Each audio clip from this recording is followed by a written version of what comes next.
Good tip for people looking to take their assets to the market is not wait until you're on the market to try and address your P&L. You want to try and get on top of that at least 12 months out. Some of these changes don't always guarantee more revenue either. If you're operating at 70% occupancy and you're converting your restaurant into 3 or 4 rooms, it's probably just going to reduce your occupancy a little bit in the short term. So it doesn't just guarantee revenue. There's one particular motel group that's bought up 6 assets in SEQ and is gutting and completely redoing all of them across Brisbane and the Gold Coast. Yep. There'll be huge upside. Yeah. When we list a property, we look at what that people have spent in the P&L, and if it's there not you go. enough in there, Yep. we'll add it forward because it's going to be required. Welcome to Resort Brokers Radio. I'm Trudy. We're going to walk you through the ever-evolving landscapes of hotels, motels, caravan parks and management rights. Here we have experts from all across the accommodation industry, and we've invited them along to tell us all about their success stories, the lessons they've learnt, what their predictions are for the market going forward and what trends they're seeing. Please join us. We look forward to seeing you there. Hello and welcome back to Resort Brokers Radio. This is part 2 of a very special edition on the first ever motel report. This is a 10-year study on the industry, the first time it's ever been done. Very, very well received, and if you'd like a copy, please just reach out. It's available on our website, or we can post your hard copies. But Josh, thank you for joining me again. Pleasure. And you get the credit for this. Beautiful work. Thank you, very kind. Although you definitely helped me too, so credit where it's due. And we are, once again joined by 2 of our 3 data partners, with regards from Acumendas, who couldn't be here today. But Ryan Danaher from Option, Head of Alternate Investments, based in Melbourne, should clarify. And Jordan Hayes, based on Sunny Coast, Director of Valuation and Advisory Services. Thank you, gentlemen, for being with us. Thank you, guys. Thanks for having us again. Thank you. Hey, now, just moving, maybe I think it would be really interesting because I know that we're asked all the time by buyers and vendors on how does your process work. And I think it's interesting, and it's something that I wanting to hear from you because I'm not exactly sure of the terminology, but in how you, in the fact that when you go to value a property, that you can look at it different ways. So maybe it would be really helpful if you could explain a little bit about the process you guys go to and who engages you and how you go about getting engaged, and then what you're looking at in particular, and that'd be really helpful. Yeah, couple of things to cover off there. Yeah, so we'll unpack them. That's right. We'll start with, I suppose, the engagement process. So, look, quite often we will come in the case of a purchase, Yep. we will come into the picture once a buyer's going through the finance steps. They're speaking with hopefully an industry recognised specialist in Definitely. the lending field. And they'll go out to either the major banks or a few of the better second tier lenders. Yeah.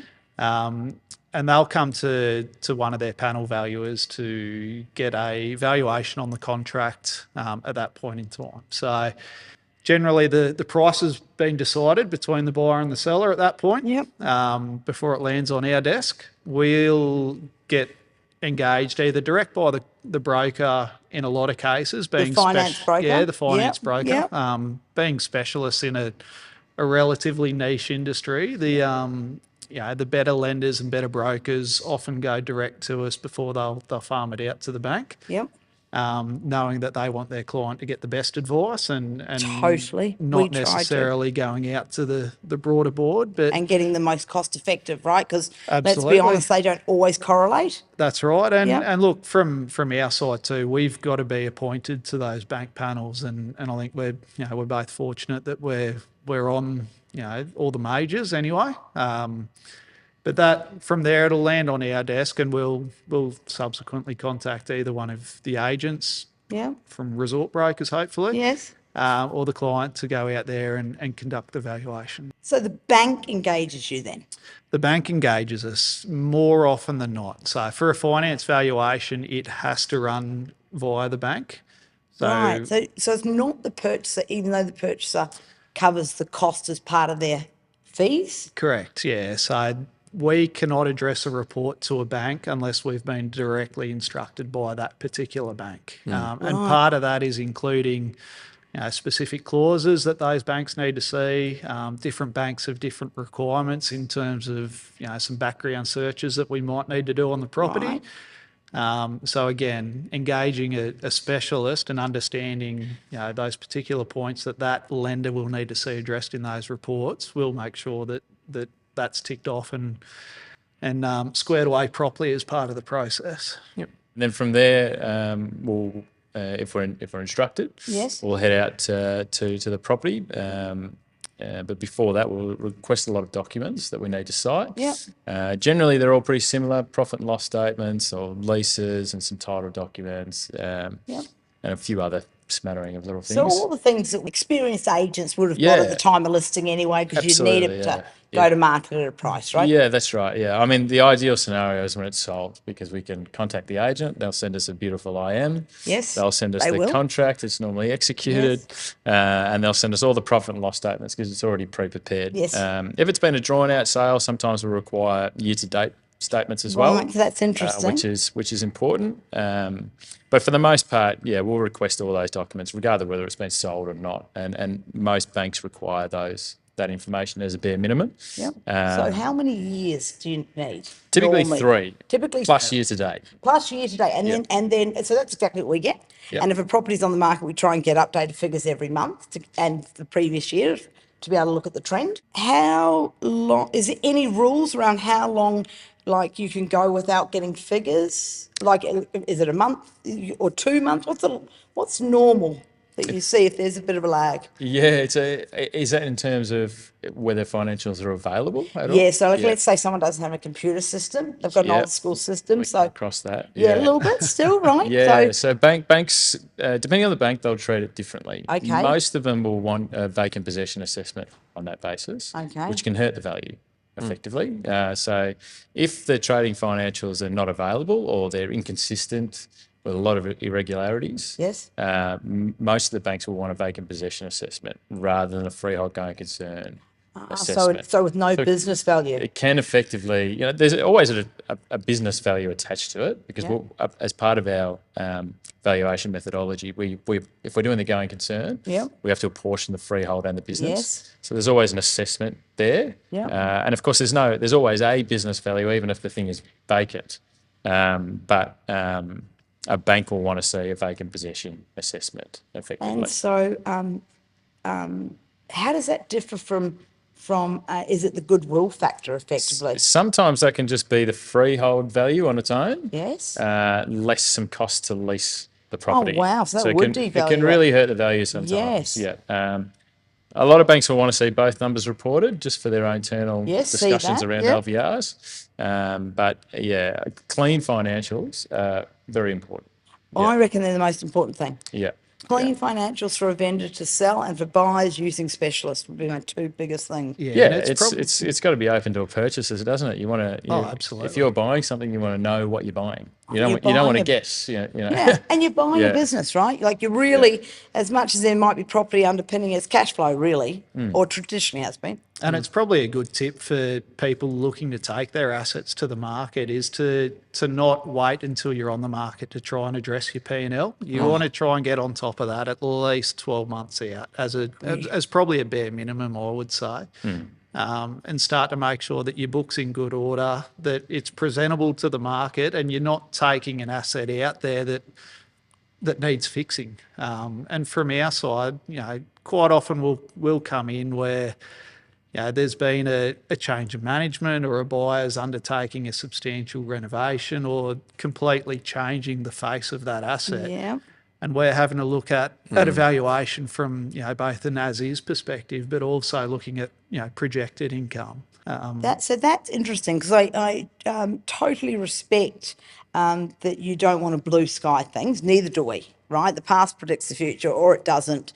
But we won't list something very rarely if it doesn't have numbers. Why doesn't it? And people still want to see them even if they're going to change it. So what's the difference between those two ways of looking at it?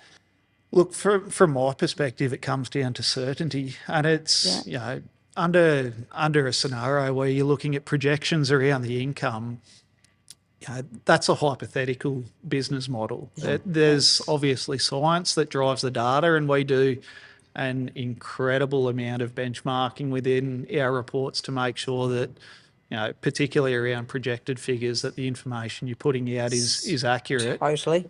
But it's also something that you're then going to factor into the yield that you adopt The at the other risk. end of it, because it's risk, Yeah, and I it agree, comes yeah. down to the certainty around that income.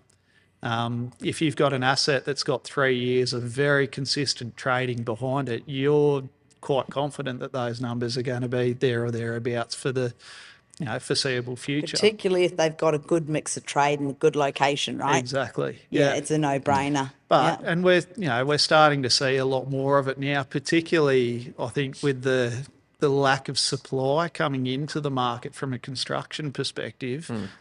Operators are looking for an edge in the market, and quite often that's now shifting towards substantial renovations or complete repositioning in terms of where that asset sits within the market sector. So, under that business model, what they're going to be charging on an ADR, what their occupancy might look like, the number of rooms could be completely different to that existing business that's there, and that's something that we've then got to look at from a valuation perspective. How often is there ever situations where the bank will ask you to effectively project out 12 months of trade if you're 4 months into a year, even if they're not going to change the business, or not really? That's only if it's... Not really, No, no. okay. As is mostly what banks will lend on, really. As if complete, they don't tend to like lending on as if complete, period, really, unless there's going to be some sort of substantial change, like an increase in rooms or something like that. We for motels in particular, where we're talking sort of 20 to 50 rooms or something like that, we see restaurants being converted into, say, three or four rooms. Yes. In that stage, then we might see an as if complete assessment as well. It doesn't always equal, some of these changes don't always guarantee more revenue either. So it's that element of risk, right? So if you're operating at 70% occupancy and you're converting your restaurant into 3 or 4 rooms, it's probably just going to reduce your occupancy a little bit in the short term. So it doesn't just guarantee revenue. Totally agree. It's a real balance, and 99% of the time they're as if complete, and that's the number that the bank. It's as is that the bank likes. Yeah. Do you know what I think? If there's one takeaway from this, is that if you aren't able to get figures, or if you're buying things based on what it's going to do this year, there needs to be a really good explanation. And really, we're the same. I think that might be 2% of deals we do, like literally a handful. Of the couple of hundred we do, because we want people to be successful. And I always see that people project out the top line, but they don't always project out the costs of the same level of aggression in a lot of projections I see. We always say that the capitalisation rate is a reflection of the risk of the asset. Really. So the less risky, the tighter tighter that yield's going to be. And look, it is a pretty direct correlation, isn't it? You'll see your highest quality assets achieving the tightest yields, and when the location's secondary, or there's a level of uncertainty around the income attached to that business, that's when you start to see the yields sort of drift out to that softer end of the market. But look, as I said before, there's very limited supply coming into the market, and I don't see that changing in the next couple of years. So those assets where you might be seeing slightly softer yields, I think there's people in the market, or particularly in the Southeast Queensland market, that are looking at those assets and looking at the opportunities to reposition or repurpose them. Yeah. There's one particular motel group that's bought up 6 assets in SEQ and is gutting and completely redoing all of them across Brisbane and the Gold Coast. And there'll be huge upside. They've effectively bought them as shells that weren't trading, either vacant possession or maybe figures. I'm not sure, I'm speculating a little bit there, but certainly run down assets. And they've completed 2 of them already, and they're just total transformations. And again, it just speaks to the lack of new supply and the opportunity with the existing. And eating up the existing supply as Yeah. well, with transitions to other uses. Really, Yeah. I'm sure you see a number of regional located assets that are predominantly farming regions that they need to Worker house comp. their workers. Yep. So Yeah. seeing quite a few of those conversions, and they're profitable internally with the the wage that a worker might contribute to that housing effectively. Oh, they're So a good there's business some within good transitions. themselves. Yeah. What have you seen? Have you seen any motels change use? I'm starting, and I think we might have touched on this in part one of this podcast, but I'm certainly seeing a noticeable trend in the low socioeconomic accommodation in inner areas at the moment. Yes. There's been a number of assets that have landed on our desk in the past couple of months where the short-term accommodation is being probably stretched in terms of the tenure of the occupancy. Yep. That's in there, but they're not necessarily your 1, 2, 3 night stays. They're people that are staying for a couple of weeks at a time. Yep. And governments fund it. Government Can funded I or ask you a similar private question? organisations as well behind it. So I think we'll see more of that. I do too. Can I ask when that one of those comes across your desk? Because at Resort Brokers, everyone gets a territory. And when I came back from London, I was given Rockhampton out to Emerald, right? And then on to Longreach. Sorry, Dad tried to get me as far away as possible. Not really, but no phone coverage then. No, I'm only joking. But that was also at the time of the mining boom bust. And there were some really unlucky clients who had been sold the story by the mining companies, leased their, or not leased actually, just given the entire property over to the mining company. And amazing things. You look at P&Ls where there was over 100% occupancy because if you weren't there by 4, you could resell the room and crazy stuff, right? And then it turned off, I can't tell you, overnight. Like no one saw it coming. And there was no goodwill in those businesses because they hadn't been open to the corporate or the travelling guest. And I know that there's definitely really good money to be made by the affordable housing, but they're very rarely in a lease. They're normally a rolling agreement. Correct. How do you see that? Because I'm with you, I don't think it's going to stop. And I think you'd argue that money coming from the government's the safest money there is. But I also remember that from the mining boom. So how would you look at that? Yeah, it's an evolving landscape at the moment because I think it's always been there to an extent, but it's certainly been a minority player in the market until the last probably 12 to 18 months. And I think it's going to start to play a much more consistent role over the next couple of years. From our side, we'd like to see a steady stream of transactions roll through, and there have been one or two in Southeast Queensland, one on a leasehold basis and one on a freehold, where we can start to sort of benchmark where that data sits, how it compares against your more traditional short-term operational model. I imagine costs are heaps lower. Costs are significantly lower. And rates, income's good. It is, yeah. And occupancy. Occupancy is sky high. Yeah. It's, similar to what you were saying with the mining boom, your occupancy is near on 100% for these assets. So on the flip side of that too, I've got to ask. Yep. Wear and tear. Wear and tear, probably risk of default, or not default, risk of arrears on some of your income's probably a little bit higher. Like everything, there's pros and cons. Of course there is. And it's not going to be a business model that you'd certainly recommend everyone Yep. run down that path immediately because it's not going to suit every operator. No. It's not the lifestyle people are looking for. But there's They a like the time corporate and dress place for it within the market, and I certainly think we're going to see a bit more of it over the next couple of years. So if a valuation like that comes across your desk and they've had good, consistent trade for the last 12, 18 months and there's no sign of it stopping, but there's no formal lease in place, then is that like any other, do you look at that any other way? Like you just put the same capitalisation rate over what you consider to be sustainable profit? You have to balance for the risk, I think. And look, as you touched on, we're driven by the evidence, really. So if there's, we'll always follow the evidence. We're not market makers.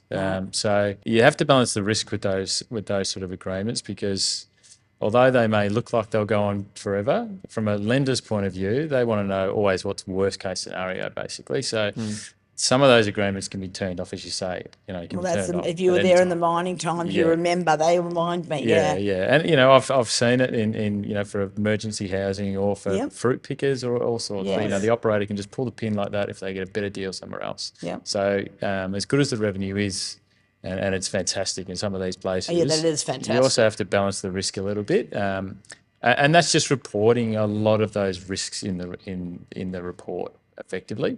You know, it's hard to find the perfect yield for these things, or the Look, perfect and sum we're of not money. trying to pin you down Yeah, because we yeah, know yeah. everyone's getting because there's a real argument too that you know we none of and I respect that's why you guys are so well respected in the industry because you're not trying to crystal ball things and none of us know what's going to happen and there is a really strong argument that they're very sustainable, right?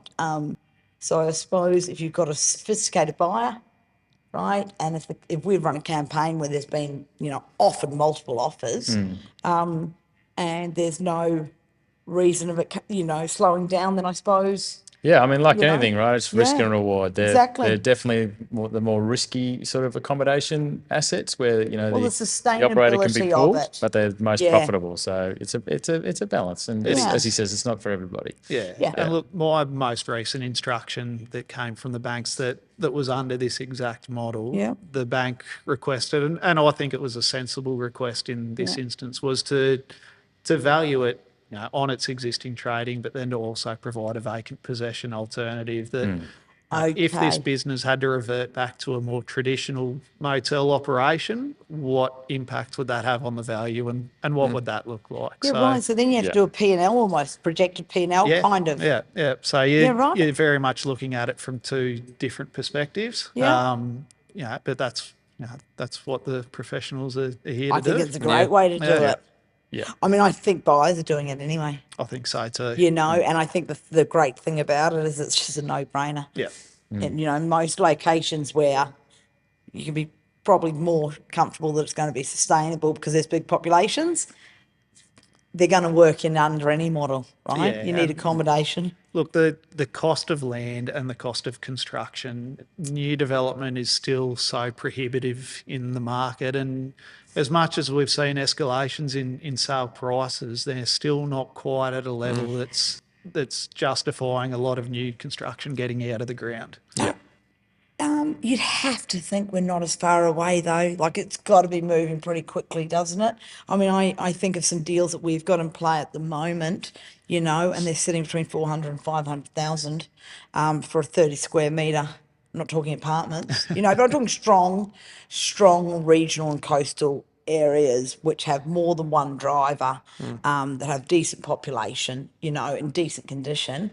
But more than that, I'm just saying the per key rate just increasing at a rate, which is a running theme. But you'd have to think that we are like I would have thought 12 months ago. I would have said that we're 4 years out of what the normal development cycle would be. I think in the last year we've caught up a lot of it. Sure. Do you Yeah. think that, or do you think I'm being overly optimistic? I have been told that before. No, well, I think I can really speak to Victoria. Yeah. Sort of transactions were put on hold for quite some time, Yes. as we sort of came out of COVID, because most people were playing catch up with a lot of their profits, Yeah. and it's really hard to replace that sort of income as well. Yes. So the transactions have been few and far between.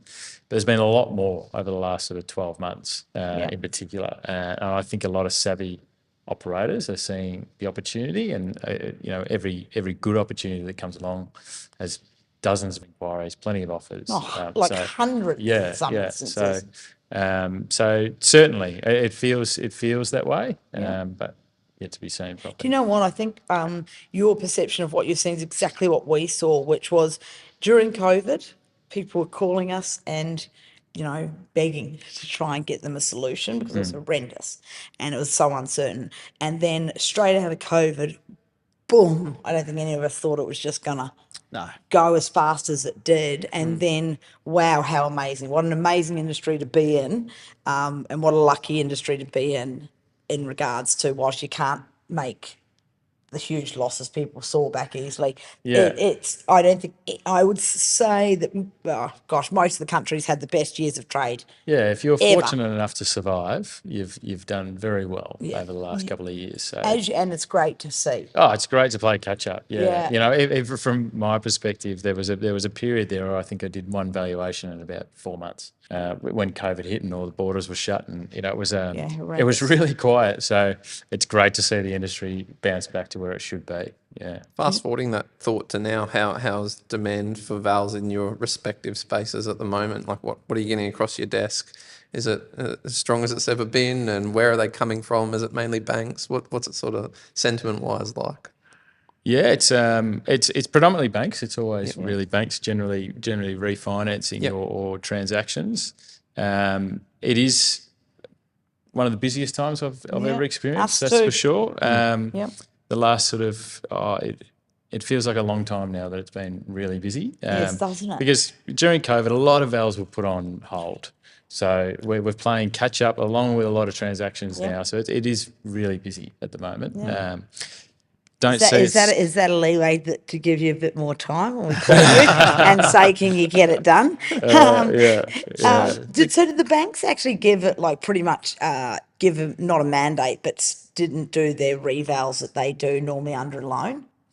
Did that? Yeah, there was a hold period. Yeah, wow, there, right. yeah. So there's that backlog too. Yeah, and it was a very difficult period to value, Course it right? was. We knew it wasn't sustained decline, but like how long was it going to last? And every state was different, so we it was kind of all over the place there for a little while. So it was sensible to put it on hold. Absolutely. Where a bank could, Absolutely. really, if they weren't, if their clients weren't, really suffering, then it was sensible to put it on hold. And there was a lot of support there. So there really was. It was a trying period, but as I say, if you survived, you're doing quite well. I suppose you'd probably say you'd be at the opposite end of the spectrum in terms of the COVID experience, being in Queensland versus Victoria. Would that be a fair statement?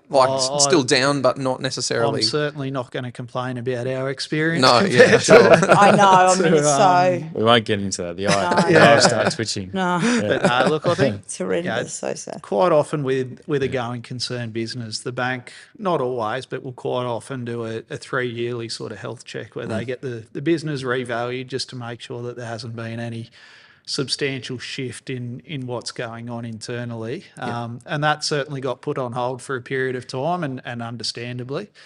From our side, it's certainly a lot, I'm not going to say easier, but it's much more enjoyable valuing in a market where you've got 3 years of consistent trading available to you rather than a year of complete lows and a year of complete highs on the back of it, and trying to normalise figures that were just so volatile.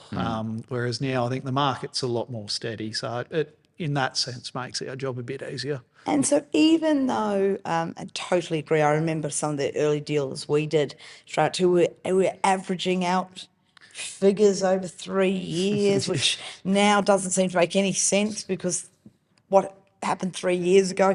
But I get to your point that 2019, in lots of ways, things are normalising back to that, even though ADRs have reset, so have expenses. But are you, what are you seeing across, because you guys obviously cover the country and you're such specialists and you see so many P&Ls. Are you seeing most businesses after the sugar hit of COVID staying strong, continuing to grow? Like, is that what you're seeing generally, or do you think some have peaked? Some areas have peaked from the sugar hit after COVID? Most really strong tourist markets are flying. Isn't it great? And it is good to see from the local ones. To me, they're absolutely flying. Yeah. And I think that tourist market's also extending to some non-traditional neighbouring suburbs. There's a lot of good stories out there. There's also a lot of trying markets too. Of course. Some corporate travel isn't where it used to be. So those sort of corporate towns, or predominantly corporate towns, have probably taken a little bit more hit, or they're struggling to get back up to those occupancy levels. So there's a few different markets there. Well, so you look at Sydney. Like, was the most, was, and I know Melbourne's the same, right? Really, but not oversupply, new supply, which was absolutely warranted when it was built, and has obviously put would you say that would be one of the challenges of Melbourne, whereas Sydney hasn't seen the same level of supply, but do you think it's because it's so underpinned by corporate? Yeah, I mean, lining up to getting, I think it was towards 2019, there was a huge supply coming in. So it was sort of a Yeah. double-edged sword really around that time where COVID hit and international travel stopped, and Melbourne, the COVID period lasted longer than ever, so it was sort of hit again along with the supply increase. So it's a perfect storm, right? Yeah, exactly right. Yeah, exactly right. And then also when it came time to COVID ending, people didn't want to do the staycation in the city; they wanted to get out. So domestic went really well. Regional, so that spread between the occupancy there got probably Isn't it worse than amazing how it what it could have been, I changed? Yeah. suppose. Yeah. So that's certainly reverting back Oh, slowly can now. I tell you, Melbourne's a But great city, and let's be honest, you guys do international events better than anyone. it is Anyone enjoyable. at Yeah. 2 to 1. Yeah. So Yeah. you Yeah. guys will be just Oh, fine. we'll come just back. We'll fine. come back, no problem. And it's okay for the regional guys to have a win at the moment. That's what I was going to say, because you never would have thought it, right? Like no one could have ever imagined it, that the regions be stronger than the cities. People will look back and say, "I remember that time, that couple of years." Yeah. It's been an interesting shift, hasn't it? Because Yeah. I think on the back of occupancy, becoming quite competitive from an operator's perspective, we've also seen operators start to, offer much more of an experience rather than just selling a room. And I think that particularly in the Southeast Queensland market and, So explain that to us. Give us an example.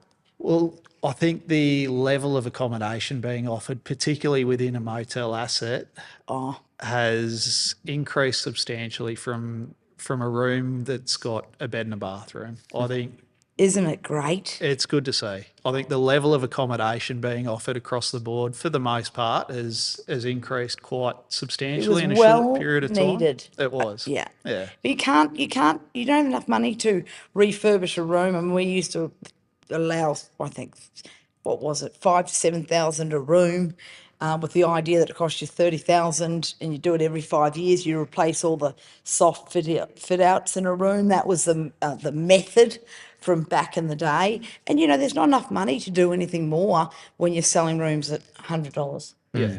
Right? So the tariff increase has really allowed people to do that, and the new capital coming in, right? Yeah, and I think Yeah. you see it on the other side too, the investment returns as a result of No-brainer. operators that are willing to, to spend a bit of money, and Yep. nothing's cheap these days. So it's very, very hard to do a Well, it's not 30,000 no, anymore. to redo a room. exactly. Yeah, let's be honest. But I certainly think that you see the benefit for those ongoing maintenance programs and updates that assets are starting to see to just maintain their competitive edge. Yeah.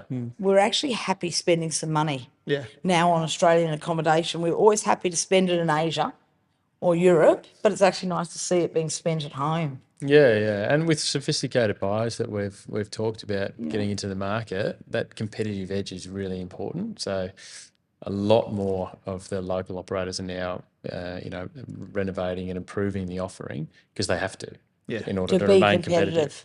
Yeah. Do you know what? We've had some great operators and fun people on the podcast, and a couple of them recently have made exactly that point. Yeah. The real need at the moment, whilst the market's really good, to sustain the positivity and stay ahead of the rising costs. Yeah. The need to be the best in the location or one of the best, Yeah. and appeal to a wide sector. And to get that repeat custom, particularly corporates, if you're going to pay the high ADR, you want to feel like you got your money's worth as well. So they're constantly updating and constantly improving the offering is super important to retain those repeat clientele, particularly the corporates.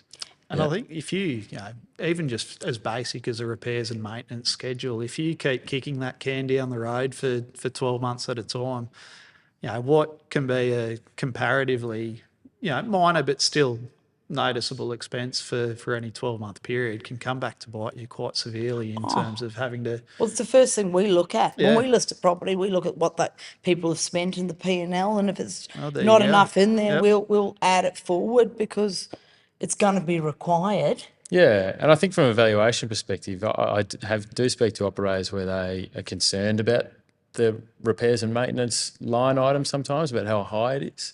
But from a valuation perspective, we'll pull that out to what is normal in a So year. what do you reckon's normal for a 4-star regional property? Most regional assets, look, it depends on And where the again- quality's at. Sorry, yeah, sorry. It depends on I'm where trying the to pin you quality's down at. But too if much, if they're relatively well maintained, generally we'll allow sort of $750 or $1,000 for general that hasn't repairs moved too much, has it? per room sort of thing. That's so 30-40 grand is typically where it might be in a year. And of course there's one-off expenses in replacing items and all the rest. there But is. for the general running expenses, So that's 30, still 40 the grand. same. Yeah. Because that hasn't changed that much if you've got a program. Not It's too only much, no. But a repositioning, which we've actually seen a lot of motels, particularly up and down the coast, being yeah. repositioned. Yeah. And people have done some really cool stuff. Yeah, saw we're seeing the- some great products out there at the moment. Aren't we? Yeah. Yesterday, Huey shared the Justin Hems whale at Yes, the which room, we sold a couple of proudly to years ago, Justin. and it's he's positioning it as having some of the best views on the east coast Wow, it from is the amazing. rooms. It's incredible what they're doing to that property. Yeah. I mean, we're not surprised, are we, that Justin's picked one of the best motels in the country to start? His track record's pretty good. It's pretty good, but it is a testament to the motel space, like the sophistication of the capital, the interest in the space. I mean, and look, we love motels. It's the backbone of resort brokers. We grew up in motels, so we love them. But it's so cool to see, really sophisticated developers and so on see the opportunity there. And the better the product, the more likely we are to stay at home and go and enjoy it. Yeah. I think, which is fantastic. Hey, just going back to valuation, I could talk about Justin, obviously, but going back to valuations and don't want to ask tricky questions or don't want to get you on saying anything you don't want to. but where have there been situations recently where it's been really hard to value an asset? And apart from having financials, is there anything that maybe the audience could do if they need to refinance or go to market that helps, or agents helps us give you what you need for your process? Yeah, I think we've touched on it before. The clean financials is really important. Yeah. The ones that really struggle in the market or have problems when it comes to valuation and having to explain a lot of expenses. Yep. And the more explaining we're doing, the more risky it's getting effectively. So we want clean profit and loss. So how do you feel about add back schedules, right? So we'll go in and we benchmark, and obviously your accountant, if you own a motel, is trying to do the opposite to what we are. We're trying to show all the profit. They're trying to obviously make that run as many costs through it as you can, which you absolutely can. How do you feel about seeing big add back schedules? Does that put you off at all, or not, as long as the add backs are absolutely normal, justifiable and genuine? Yeah, I mean, there's core add backs, right? And then there's adjustments. So what do you consider core? So depreciation, borrowing, interest, all those kind of Yep. things are relatively, they're added back straight away. Yep. When it gets into adjustments, it starts to see like personal running costs, really. So if someone's running a car through there or something like that, Yes. sometimes those lists can get really long. Yes. People are running repairs and maintenance for their house or something like that. Which they often, you might see. Yeah. And there's benefits to doing that. From a valuation perspective, if we have to explain a lot of things, then it starts to get, we don't want to be messing with the P&L too much effectively. So that's why we like a clean P&L where we're Or doing do you like general, us to mess it for you and provide? we're adding core, because at the end of the day, we're not accountants, so we're... No, but we would always, almost every motel we sell, we have an add back schedule. Yeah. Oh, it's great. But we love seeing that sort of stuff because It's not you doing it. And we have to ask, and I respect that. We can have the question and answer done already if you've sent the sheet through. Yeah. And if there's questions that we need to ask in looking at that sheet, then we will. Yep. But if we haven't got the sheet, we'll be asking those questions anyway. Of course you will. So if there's if there's 100 grand for cars in a year, we'll be thinking, well, what's going on? They like here? cars, I think, what they're going on. I've seen They've plenty got of a it. penchant for a They nice love vehicle. cars. Yeah. So there'll be plenty of questions that we ask in profit and loss statements. Yeah, I absolutely. think one of the benefits that I see, and I'm probably fortunate that I've got a couple of key clients that provide a large amount of work, and they're specialist lenders in the market. They're extremely good at getting that information up front and providing it to us for evaluation. And So packaging it all up, making your job easy. oh, they do. Yeah, well, that's a no-brainer, right? Yeah, of course, you're and busy. that's why they're specialists in what they do. Yep. Because in turn, they're making it so much easier for their client to navigate that finance process. Yep. Whereas you get lenders that are not necessarily foreign to the market, but they might be commercial specialists whose client have got an asset in the accommodation industry, and they're dipping their toe in the water. Yep.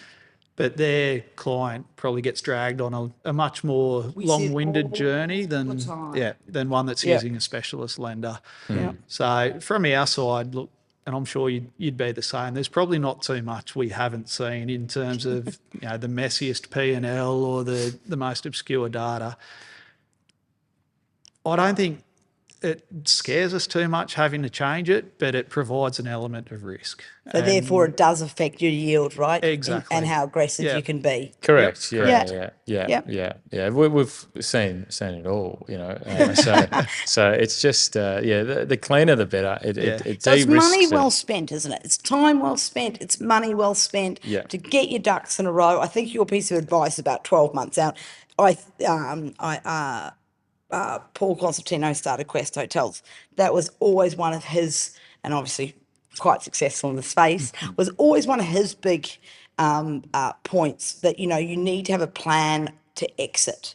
And you need to do that well out. So, if there's anything that you could take out of the books or not run through or tidy up, it just takes one less conversation piece out of it. Yeah, absolutely. And look, it's probably the most commonly said phrase on this podcast is to make sure you're using an industry specialist. I would take it a step further. I think there's specialists that are better than others, and if they cost an extra couple of $100, you are going to see that return tenfold, both in terms of the monetary benefit on the other side, but also just transitioning through, whether it's the accounting, the broking, the town planning, doesn't matter. But if you're using the best industry specialist in that particular You'll get your field, money's you'll worth, get your money's worth. And also, there's so many moving pieces. You don't know what you don't know, right? Yep. And we learn on every deal. Like we absolutely only want to list things that we truly believe we can sell.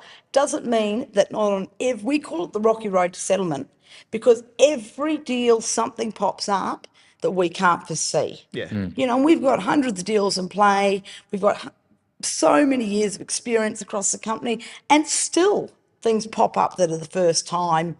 And so if you're a first time buyer, so let's just, to finish off, love to hear how you guys look at management and add backs around management, and how you look at costs in an accommodation asset. Motels, but I suppose all accommodation assets. Well, I think the factor that probably underpins wages in any accommodation asset is the concept of a two-person management team.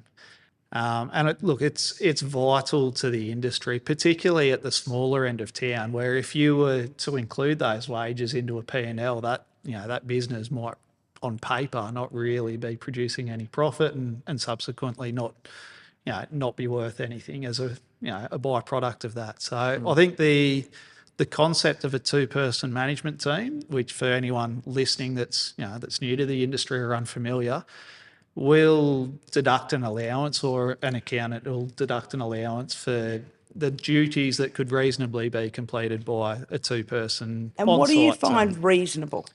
Look, I 80 hours a generally- week? Like, are you really spending a lot of time looking at that? Yeah, no, I certainly do. I think particularly, cleaning is probably the most contentious component, because it is obviously the most time-consuming in any short-term accommodation operation. You'd have to have a small property, though, to be able to really manage a, if you've got 20, Look, 25 I think once you get over keys, 15 rooms, 15, yeah, right. That's and again, it comes into the configuration And the occupancy and stuff, yeah. the common facilities. If you've got pools and tennis courts and everything else that you've got to maintain as well. Yeah. So every asset is looked at on an individual basis, but the common ground upkeep, the cleaning, whether there's a kitchen on site and that's Well, if you've got operational. food, So yeah. we'll look at all those components and break it down, but underpinning the wages component is that concept of a two-person team. Yeah, that's right. And more and more lenders asking questions around that. What is Yes, the right. management operation? Because often it's the biggest component of of the expenses. So analysing what it takes to operate this whatever place it might be under that concept is really important. And it could be allowing for some relief management through a year because everybody needs a holiday. So So you do allow for relief management? yeah, absolutely. We're not getting you to do anything. You need if it's a seasonal place where you could potentially shut the place down for a small period and take your leave there. Great, no relief dream, management. But sometimes depending on the operation, it might need assistant management. It could need a general administrator. It could need Or a number reception staff, definitely cleaners. Yeah. Over 15 rooms, you reckon you definitely need cleaners to be doing the cleaning and then 2 people to be doing the rest of it, right? Yeah. Oh, I think that's a fairly broad but fairly Yeah, accurate. I'm not looking to pin you down. I suppose just the concept of the 2-person management team as the capital gets more sophisticated, we get pushback on it all the time because they're going to run it under management. Yep. But I always explain it that it's like having to pay interest. If how else does an industry work if you can't compare apples to apples? And if you're going to fund it, or if you're going to work in the business and then you're going to manage it or buy it with cash, we've got to pull it back to try and get to a baseline. And that's how the industry's always worked. Yeah, look, I would certainly treat a hotel valuation differently to. So drill on that. Where do you see the delineation? Look, the operational model probably comes into it for a large part, but then the number of rooms. I know within your report you've defined a motel up to 50 rooms, I believe it was. Yep.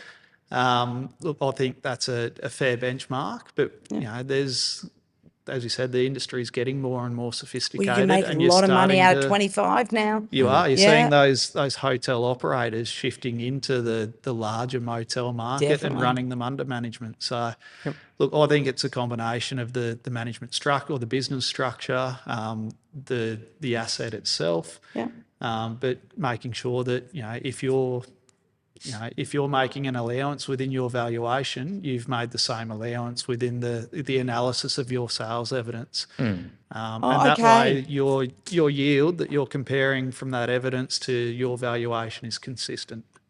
Yeah. So all wages are still benchmarked across all the same asset classes. So in our sales evidence, we'll include wage analysis. We're the same So, in everything we record, don't we? It's got a 2-person management team added back or not included. Yeah, absolutely. Yeah, absolutely. And for motels under under that 50 sort of mark, it's typically an owner operator. Depending on the configuration, it might need an assistant. Oh, definitely, I would have thought. Or sort of tradesman for maintenance, or grounds. Typically, if they've got expansive grounds or tennis courts and pools and all the rest, it might need 5 hours a week from a groundsman sort of thing. So there's lots of sort of different wages that could come in there depending on the asset class, and they're benchmarked against our sales. There's just got to be enough wages. We'll leave it there. Well dodged, guys. I tried to pin you down. That was a beautiful thing to watch. Hey, all joking aside, we can't thank you enough. We really, really respect what your understanding of the industry. We can't thank you enough for having the faith and trust in us to partner with us on the report. It's been well received. If anyone's looking to engage a value, we can't recommend you two more highly. Josh, well done on the report, and thank you so much for joining us. You guys are legends. Thank you very much, and thanks a lot for you joining us. See you next time. Thank you so much for joining us at Resort Brokers Radio. Please subscribe and follow us and give us a 5-star review so we can be back again next time. Thanks a lot.